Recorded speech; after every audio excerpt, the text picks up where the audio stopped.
तर सांगलीच्या एका जागासाठी काँग्रेसला पंतप्रधान पद घालवायचं आहे का असा सवाल संजय राऊतांनी विचारला। सांगलीवरील काँग्रेसच्या नाराजीवरून संजय राऊत यांनी हा सवाल केला। तर काँग्रेस खुर्चीसाठी नाही तर देशासाठी लढतीये असं प्रत्युत्तर त्यानंतर नाना पटोले यांनी दिलंय। आम्हाला खुर्चीची भीती कुणीही दाखवू नये असं देखील पटोले म्हणाले।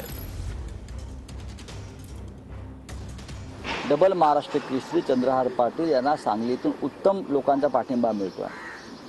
लवकरच काँग्रेस आणि राष्ट्रवादीचे कार्यकर्ते सुद्धा प्रचारात उतरतील, जसे आम्ही इतरत्र उतरलेलो आहोत। कोणी एखादा प्रचार यंत्रणेवर पक्षाच्या बहिष्काराची भाषा करत असेल तर ते महाविकास आघाडीसाठी धोकादायक आहे।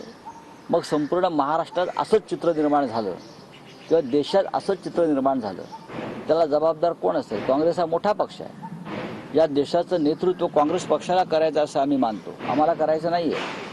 प्रधानमंत्री काँग्रेसचा व्हावा ही आमची भूमिका आहे। त्याच्यामुळे एका सांगलीसाठी देशाचं प्रधानमंत्रीपद काँग्रेस घालवणार आहे का, हे त्यांनी विचार करायचा आहे। काँग्रेस देशासाठी लढत आहे, आम्ही काही खुर्चीसाठी नाही लढत आहे। काँग्रेसचा स्वतंत्र लढ्यातला सहभाग त्यांना माहिती आहे आणि काँग्रेसने इतके वर्ष जनतेच्या आशीर्वादाने देशामध्ये सत्तेमध्ये राहिली, तर काँग्रेसने या देशाच्या संविधानिक आणि लोकशाहीची पायमुळे अजून मजबूत केली आणि त्याच्यामुळे खुर्चीचा भीती कोणीही आम्हाला दाखवू नये।